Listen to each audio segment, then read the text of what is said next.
कल मैं वृत्तियों के निरोध के लिए अभ्यास और वैराग्य की चर्चा कर रहा था। योग दर्शनकार महर्षि पतंजलि इसका विस्तार से वर्णन करते हैं, व्याख्यायित करते हैं। कल अभ्यास के विषय में बातें हो गई थी कि बारंबार अभ्यास करना चाहिए। ध्यान और साधना आदमी को निष्क्रिय नहीं बनाता है, निकम्मा नहीं बनाता है। हाँ, वो निष्क्रिय बनाता है अकर्तव्य के प्रति। जो नहीं करना है उसके प्रति निष्क्रिय, लेकिन जो करना है उसमें इतना दत्त चित्त होकर के करना और इतनी सुघड़ता और सुंदरता के साथ करना कि वो पूजा बन जाए।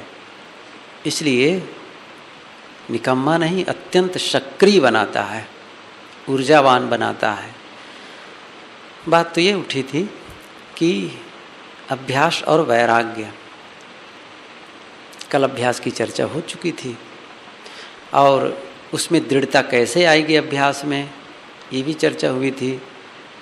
मजबूती कब आएगी,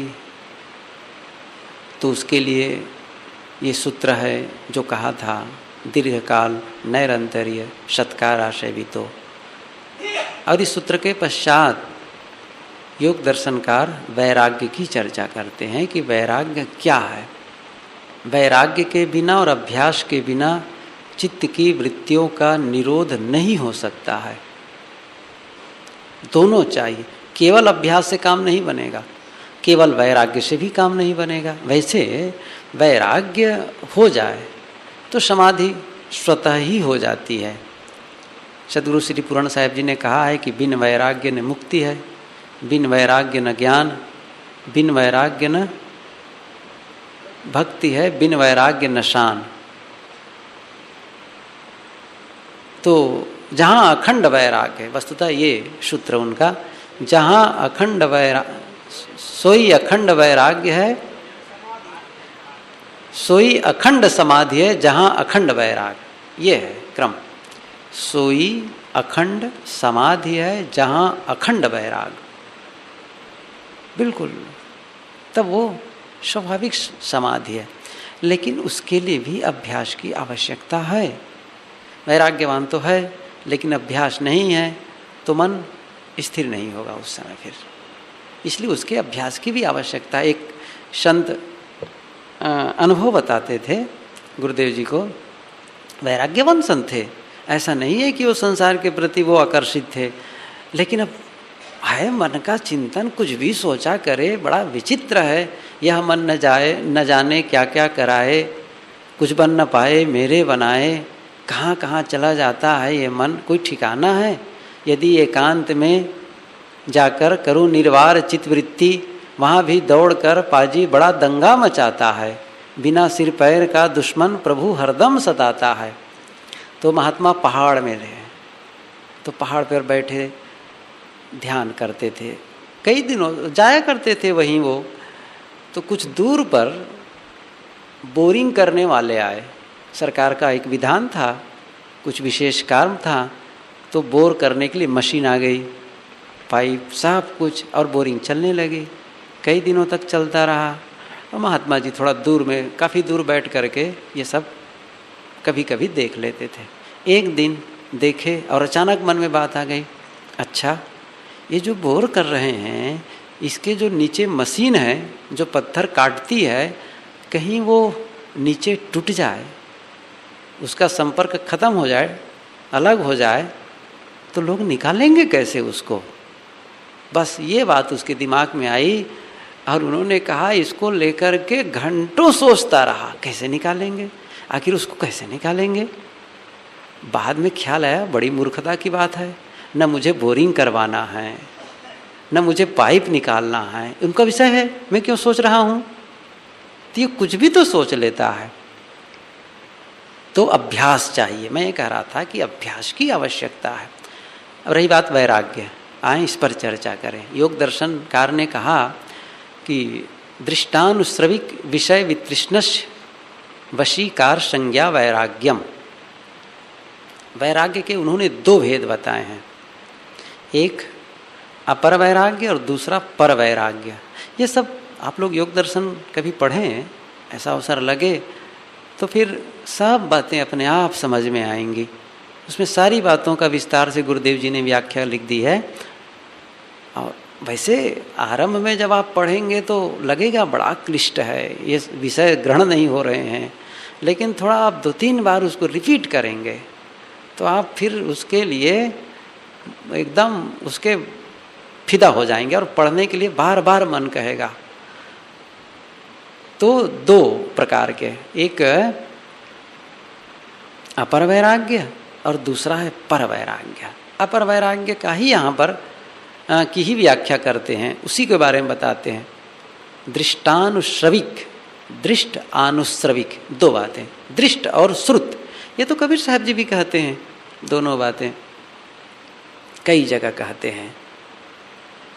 दो, दृष्टानुश्रविक, देखे और सुने, विषय वितृष्णा, विषयों को देखे और सुने। यहाँ पर देखने का मतलब है प्रत्यक्ष, इंद्रियों से जो प्रत्यक्ष विषयों का ज्ञान होता है वो सारे विषय, पंच विषय के प्रति वितृष्णा, आकर्षण न हो। ऐसा न हो कि यह देखूं वह देखूं, ये पाऊं वो पाऊं, उनसे मिलूं वो करूं, ये जो मन में भाव जगता है ये न हो। सहज मिल गए ठीक है, न मिला तो ठीक है, किसी से वार्ता हुई तो ठीक है, बेताबी न हो मन में। चतुर विशाल देव ने कहा है, जान जनाए देखे सुने, सब मित्रन दिलहाल, हानि लाभ इसमें कहाँ, जोते ही है बेहाल। मन में होता है कि मैं मित्रों से मिलूं और जानूं उनको, उनके हालचाल जानूं, उनसे सुनूं और अपने दिल की बात कहूं। देखिए उनके शब्दों को फिर से लीजिए, जान जनाए, उनके बारे में जानूं, उनके मन की बात जानूं, जनाए अपनी मन की बात उनको जनाऊं, देखे सुने उनको देखूं, उनकी बात सुनूं। सब मित्रन दिल हाल, सभी मित्रों के दिल के हाल को जानूं और अपने दिल की बात उन्हें बताऊं। शत्रु विशाल देव कहते हैं, हानि लाभ इसमें कहाँ, जो तही हेत बेहाल। न जानो कौन सा नुकसान हो जाएगा, जान भी जाओगे तो कौन सा बड़ा लाभ हो जाएगा। अपनी बात न बताओ उनको तो कौन सा नुकसान हो रहा है, और बता ही दिए तो कौन सा लाभ हो गया। जिसके लिए बेहाल बने हो, बेताब हो, परेशान हो, इसलिए वितृष्णा, अनाकर्षण सबके प्रति, दृष्ट और श्रुत। तो पहली बात है प्रत्यक्ष, प्रत्यक्ष के प्रति जो इंद्री विषयों का संघात करती है, उन विषयों के प्रति अनाकर्षण। स्वाभाविक विषयों का संपर्क करना पड़ेगा। ऐसा नहीं है कि आँख है तो आँख बिल्कुल पट्टी बांध दे, सब गंधारी थोड़े बन जाएंगे। अरे चक्षुष्मान हो, आँख खोल करके देखना पड़ेगा, देखेंगे, लेकिन संयम, आँख का संयम। इस पर जब से मैं पढ़ा हूँ तब से तो बार बार मेरा मन कहता है आँख का संयम, आँख का संयम। फिर से इस पर कहना है, कभी ख्याल आया तो। बहुत आवश्यक है, कितना इस पर अध्ययन, कितना साधना के लिए आवश्यक है ये, अद्भुत। मैं सुबह के सत्र में कहा था कि आँख में क्रोध आता है तो पहले आँख में आता है, लोभ आता है तो आँख में आता है, मोह आता है तो आँख में आता है, प्रेम आता है तो आँख में पहले, काम आता है तो आँख में। उनकी आँख देखो, सब पता चल जाएगा यदि आप अध्ययन कर सकते हैं तो। सारी बातें हैं, इस कदर देखता है आदमी, आदमी भयभीत हो जाता है। ऐसा भी देख लेता है जिससे लगता है वो प्रश्न कर रहा है। प्रश्नायित नेत्र, ये साहित्य में कहा भी जाता है, प्रश्नायित नेत्रों से देखा, मतलब पूछना चाहता है। और ऐसा भी होता है जिससे उत्तर मिल जाता है, हाँ ओके, बिल्कुल, इशारा कर दिए ओके, बुला लिए, इशारा आँख से ही तो बुला लेते हैं। आँख से कहते थे जाओ। कैसा अद्भुत है आँख, ये इंद्री, आँख वाली इंद्री, आँख रूपी जो इंद्री है ये बहुत विचित्र है, बहुत संभालो इसको। तो दृष्ट, और दूसरी बात है श्रुत, सुना हुआ। एक कान, 5 ज्ञान इंद्रियां है ना, इन दोनों को कहते हैं बहुत ही महत्वपूर्ण है। आँख और कान, आँख का देखा और कान का सुना। कान पर तो कोई लिखने लगे तो न जाने क्या क्या आ जाएगा इसमें। सुना हुआ, केवल आज का सुना नहीं, न जाने कब का सुना सुना आता है, सुना हुआ मन में आता है। या लोगों से सुनते हैं कि स्वर्गलोक है, वहाँ परमात्मा का निवास है, वैकुंठ में परमात्मा रहते हैं, उनसे मिलने पर सब सारे दुख खत्म, वैकुंठ में रहने पर वो क्या आनंद है। अरे यहाँ कहाँ है, सारे विषय भोग तो तुच्छ हैं, वहाँ पर शाश्वत विषयों का भोग मिलता है। जवानी शाश्वत, न वहाँ पसीना आना है, न वहाँ थकना है, बस वहाँ पर बस दूध दही की नदी बहती है। यहाँ तो खरीदने जाओ एक पौवा दूध लेने के लिए तो भी पानी मिला हुआ शुद्ध दूध भारत में मिलता नहीं है, लेकिन वहाँ नदी बहती है, मधु शहद की नदी बहती है, चाहे जितना खाओ। ये जब सुनते हैं तो वहाँ पहुँचने के लिए मन ललचाता है। साहब ने कहा है कि मन कहे कब जाए वो, चित्त कहे कब जाओ। सोचता है कब पहुँचूँ वहाँ। ऋषि कहते हैं उसके प्रति भी वितृष्णा हो, आकर्षित मत हो स्वर्ग में जाने के लिए। यदि स्वर्ग का आकर्षण है तो फिर आपके चित्त का निर्वार नहीं होगा, चित्त का निरोध नहीं होगा, मन वश में नहीं होगा, बस वही पहुँचने के लिए मन ललायित रहेगा। और जीवन में पहुँचोगे नहीं, ये भी तय है, कभी नहीं पहुँचोगे और अतृप्त होकर के इस संसार से चले जाओगे। इसलिए ऋषि फटकारते हैं, दृष्टवदानुश्रविक विषय वितृष्णस्य वशीकार संज्ञा वैराग्यम। यह वशीकार संज्ञा वैराग्य है। इसका अर्थ हम लोग करते हैं अपर वैराग्य। मतलब इतना जो कर ले बहुत काम बन गया, लेकिन ऋषि कहते हैं अभी भी इस पार हो। अभी बहुत कड़ा नियम। मैं तो कई बार इसको पढ़ता हूँ, जब हम देखे सुने के प्रति आकर्षण रहित हो गए और तब भी ऋषि कहते हैं अभी भी पार नहीं है। कब पार मिलेगा? आगे कहते हैं उसको, एक दूसरा सूत्र देते हैं, तत्परम पुरुष ख्यातिर गुण वैतृष्ण्यम। तत्परम पुरुष ख्यातिर गुण वैतृष्ण्यम। परम ख्याति, सरल ढंग से मैं उसका अर्थ बताऊं, सूक्ष्म के प्रति, ये तो स्थूल हुए, और सूक्ष्म के प्रति वितृष्णा, गुणों के प्रति, गुण वैतृष्ण्यम, गुणों के प्रति भी वितृष्णा होती है। पर वैराग्यम, वो पर वैराग्य है, पार, उसी से पार होता है।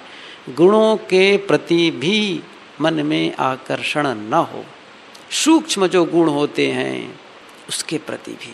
अच्छा कहलाने की इच्छा रखना कभी न मन में, किंतु सदा अच्छा रहना मन में, वाणी में, तन में। गुरुदेव जी की ये पंक्ति है, हृदय के गीत की ये पंक्ति है।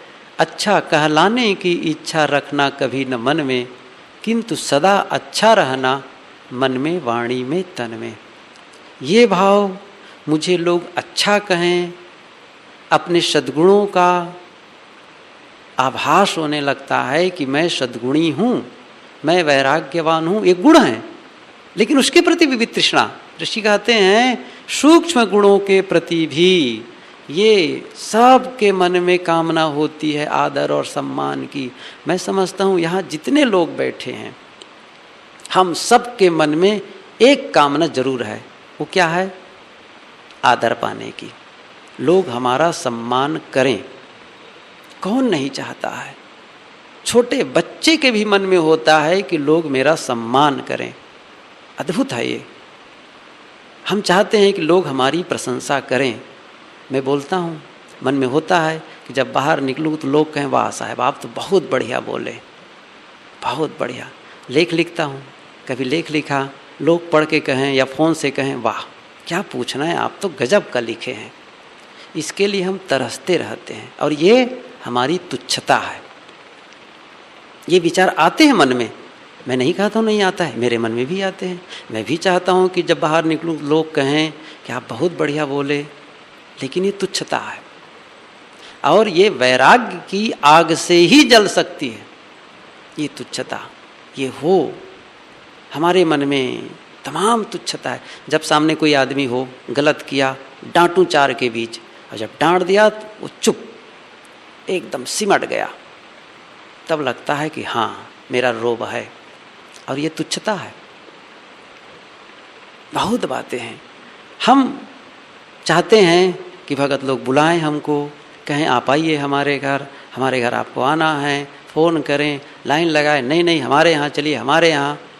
ये आकांक्षा मन में है, अपने को बताऊं कि मैं अच्छा हूँ।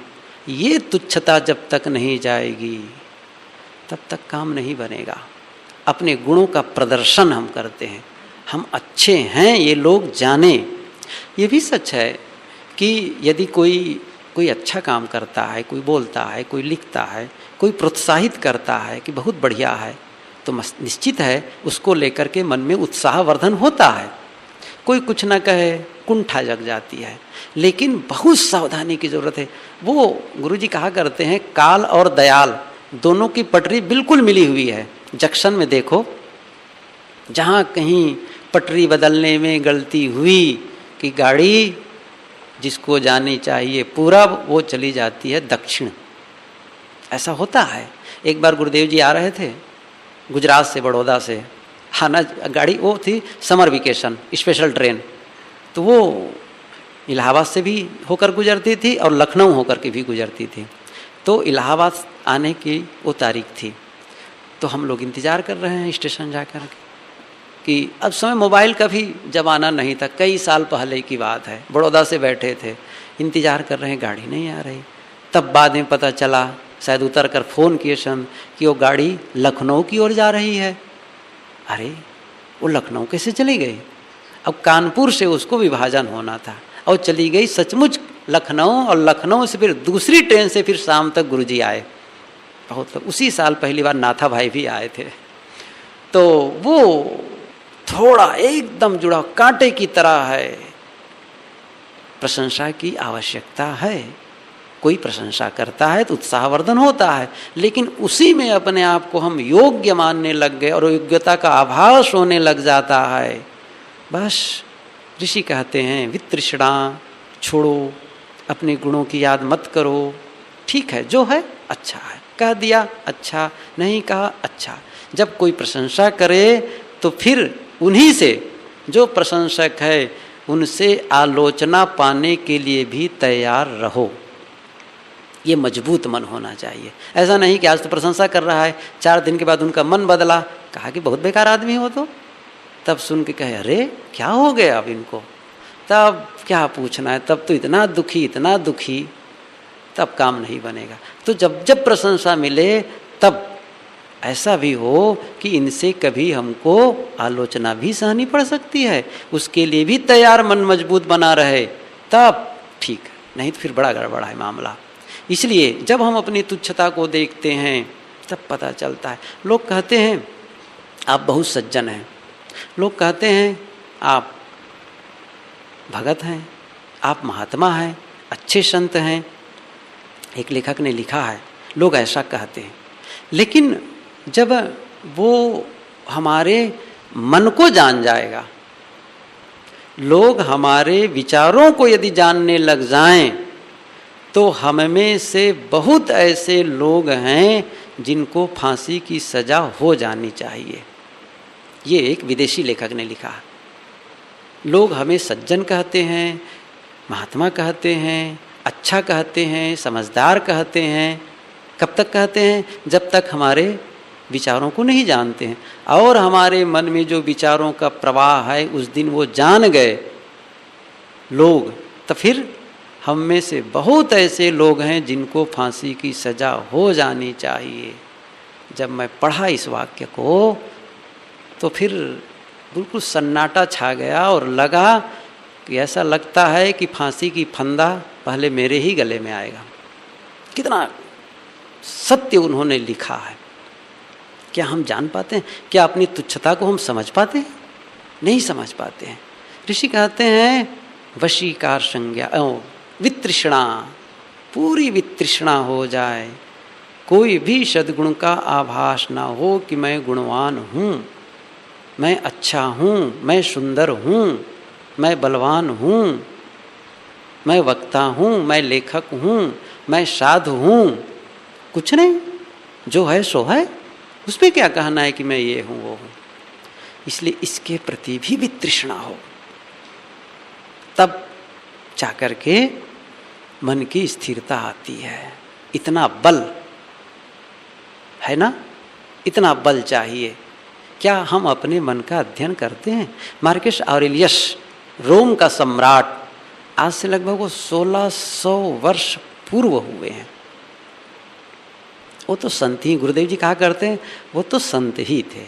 हमारे देश के लिए कहा जाता है राजा जनक, भारत के लिए। और वो उस समय के इतिहास की पकड़ के अंदर हैं ये मार्कस ऑरेलियस। उन्होंने एक डायरी लिखी है जो छप कर के हिंदी में भी है, आत्मचिंतन, सस्ता साहित्य मंडल से वो मिलती है। और राजगोपालाचार्य ने उसका अनुवाद किया है हिंदी में, इंग्लिश से। तो वो उन्होंने लिखा कि आदमी को ऐसे सोचना चाहिए, ऐसे विचारना चाहिए कि कोई पूछे कि क्या सोच रहे हो, तुरंत बता दे। मेरी हिम्मत तो नहीं है, बड़ा कठिन है बता पाना। कैसे बता दे? पता नहीं क्या क्या रहे हैं। इस पाप से जो मुक्त हो जाता है, हमेशा पवित्र सोचता है, समझ लो उसी का चित्तवृत्ति होगा। लेकिन मेरी इन बातों को सुन करके आप घबराएं ना, अरे बाप रे बाप, इतनी बड़ी बात तो हम इस जीवन में पा ही नहीं सकते। ऐसा नहीं है, आप पाएंगे। मनुष्य में योग्यता है, हम में बल है। हम ठान लें तो क्या नहीं कर सकते। एक दिन मैं कहा था, केवल निश्चय क्षीण है, निश्चय पलट सो शिव। सद्गुरु विशाल देव ने कहा है, अवश्य होए भव पार वह, पार जो समझे जीव, केवल निश्चय क्षीण है। आप ठान लें, देखें। आप यदि ठान लें घर में जाकर के कि मैं 24 घंटा नहीं बोलूँगा, मजाल है कोई बुलवा ले आपको? नहीं बुलवा सकता है।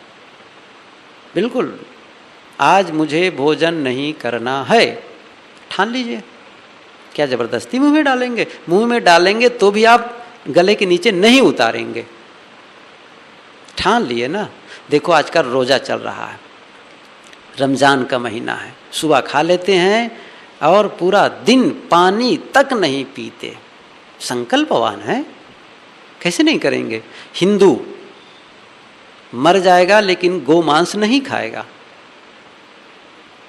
चाहे मुझे आप मार डालो, लेकिन इस मांस को मैं जीभ में नहीं रख सकता हूँ। इसी प्रकार मुसलमान, वो सुअर का मांस नहीं खा सकता है। संकल्प है, ठानने लिए बस, और क्या चाहिए? हम क्या नहीं कर सकते? आदमी ही तो कर सकता है, कौन करेगा? हम लोग करेंगे। बस लगे रहें, धीरे धीरे धीरे धीरे। रे मना धीरे सब कुछ होए, माली सींचे 100 घड़ा, ऋतु आए फल होए। 100 घड़ा माली सींचता है और मौसम आने पर, उपयुक्त समय आने पर फल लगते हैं। माली न सींचे, कहीं अब तो फल नहीं आ रहा है, सींचना छोड़ दे, तो फिर मौसम आने पर भी फल नहीं लगेंगे, पेड़ सूख जाएगा, फल नहीं मिलता है, फिर भी वो सींचता है। कंटिन्यूटी, हर मौसम में सींचते सींचते आम एक बार फलता है, फूल पौधों को सींचता है। क्या वो सींचना शुरू करता है तो फल मिल जाता है तुरंत? खेत में धान लगता है, गेहूं लगाते हैं, सींचते हैं, फल तो आया नहीं है। फल नहीं आया तो क्यों सींचे? ये कोई बात हुई? आपको फल क्या तुरंत मिल जाएगा? मिलेगा। लगे रहें, धीरे धीरे लगे रहेंगे, होगा। बस लगना चाहिए। सचोटी की बात है, समर्पण की बात है। और समर्पण आधा अधूरा होगा तब काम नहीं बनेगा। मन होना चाहिए, और मन होगा तो काम होगा। जो हम सोचते हैं वही होते हैं, ये ध्यान दीजिए। इससे अलग हम हो ही नहीं सकते। हम जो सोचते हैं वही हैं। आज जो हम लोग हैं, जानते हैं कौन है वो? वही जो हम लोग कल सोचे थे। कल तक हमारा लिया हुआ निर्णय, वही आज हम हैं, और इससे अलावा कुछ भी नहीं हो सकते। हमने सोचा है ऐसा, अब आप सोचें, आप गलत हैं तो गलत सोचे थे, क्रोधी हैं तो क्रोध के बारे में सोचे थे, लोभी हैं तो लोभ सोचे थे, कामी है तो काम का चिंतन चलता रहा। आज अचानक कामी कैसे हो जाएंगे? पूर्व में काम का चिंतन नहीं होगा तो काम में पतन कैसे हो सकता है? इसका मतलब प्रवाह बनता रहा। वो अचानक, वो तो परिणाम है जो दिखता है। आदमी अचानक चोर नहीं हो जाता है। बड़े बड़े जो डाका डाले जाते हैं, जो अपहरण किया जाता है, इंडियन एयरलाइंस का अपहरण हुआ था काठमांडू से, याद होगा पुराने लोगों को, आज से करीब 10 साल पहले इंडियन एयरलाइंस का अपहरण हुआ था। और कहाँ कहाँ ले गए, कंधार में ले जा कर के रखे थे। क्या वो एक दिन का निर्णय होगा? गए और खट से बस उनको अपहरण कर लिए? न जाने कितने बार वो प्रशिक्षित प्रयास किए होंगे उसके लिए, और मेहनत किए होंगे, रिहर्सल किए होंगे, तब जा कर के फिर उसको अपहरण कर लिए थे। ऐसे ही हम सोचते हैं, सकारात्मक सोचने लगेंगे, साधना ध्यान के विषय में सोचने लगेंगे, अच्छे विचारों का प्रवाह मन में आता जाएगा, धीरे धीरे धीरे कटता जाएगा। विश्वास नहीं लगता, ये बात सच है। आरंभ में विश्वास नहीं जगता है। गुरुदेव जी उदाहरण दिया करते हैं, लकड़ी, मोटी लकड़ी पहले आरी से काटी जाती थी, हाथ के आरी से। हाथ के आरे से 2 आदमी इधर उधर पकड़ के खींचते थे, और वो कैसे कटता था? एक एक सूत, मोटी लकड़ी, पता ही नहीं चलता था कि लकड़ी कटेगी भी, लेकिन खींचते खींचते खींचते खींचते पूरी लकड़ी कट जाती है। कुआं खोदने चलो, जब कुआं खोदते हैं तो होता क्या है, एक फावड़ा मारो, बस 1 किलो आधा किलो मिट्टी निकली, लगता है कि इसमें पानी भी निकलेगा, लेकिन आदमी खोदते खोदते खोदते धरती की छाती को चीर करके पानी निकाल लेता है। मकान बनाते बनाते एक एक ईंट रखते रखते रखते बस बढ़ जाता है। यही है काम, यही अभ्यास है। करत करत अभ्यास ते जड़मति होत सुजान, रश्रि आवत जात ते सिल पर परत निशान। हम लोगों के लिए कहे हैं सदगुरु कबीर, अभ्यास करना है और मन में वैराग्य का भाव हो, अनाकर्षण, कहीं मोहित मत हो, किसी के शरीर को देखकर आकर्षित मत हो, किसी की सुंदरता को देखकर आकर्षित मत हो, किसी के ऐश्वर्य को देखकर आकर्षित मत हो। समेट लो मन को, ठीक है, उनका है, अपना साम्राज्य भीतर है, जो है सो है। यदि ललचाए, यदि सोचे, तो फिर चित्तवृत्ति का निरोध नहीं होगा। आए सब लोग चित्तवृत्तियों का निरोध करें, सब लोग फिर से अभ्यास करें, पुनः अभ्यास में लग जाएं। चित्तवृत्तियों का निरोध, अनाकर्षण। देखो, मैं समझता हूँ इतना बढ़िया मन रुकेगा भी, आप बैठें सोच करके, सब लोग आंखें बंद करें और एक संकल्प भाव के साथ बैठें। मैं भी संकल्प लेता हूँ, क्योंकि मैं भी समझता हूँ अपने मन के विषय में। साहब ने कहा है, जैसा बन है अपना वैसा बन है, और अपने मन के जंगल को समझ लो तो दूसरे के मन का जंगल भी समझने में आ जाता है। और मैं अब देखता हूँ अपने मन के जंगल को, इसी आधार पर मैं भी कहता हूँ आप लोगों को, ऐसा होता होगा, ऐसा ही मन में विचार आता होगा। मैं भी बैठता हूँ, जो साधना कहता हूँ आप लोगों से, वही साधना मैं भी करता हूँ इस समय। और मैं भी देखता हूँ, लोगों से कहता हूँ ऐसा रोको वैसा रोको, और मैं खुद फिसल जाता हूँ। इसलिए हम सब मिलकर के साधना करें, मनोवृत्ति से ऊपर, गैया से पार। साहब ने कहा है ना आज कि आगे होय निर्वाह, आगे पहुंच जाना है, सबसे बिल्कुल अलग। ये अभ्यास करें और मन को देखें, दृष्टा बने, साक्षी बने। ऐ मन, तुम्हें क्या चाहिए? बोलो ना, क्या चाहिए इस समय? क्या चाहिए? भोजन मिलेगा, बस कुछ ही मिनट बाकी हैं, कपड़ा पहने हुए हैं, कल के लिए भी रखा है, बिस्तर सोने के लिए है, घर में बैठे हैं, क्या चाहिए? परिवार वालों से मिलना चाहते हो, जाने पर मिलेंगे। कौन सा काम करना चाहता है मन? शांत बैठ, क्यों भाग रहा है? क्या चाहिए तुम्हें? कुछ नहीं चाहिए, साहब ने बहुत सुंदर कहा है, जिनको कछु न चाहिए सोई शहंशाह।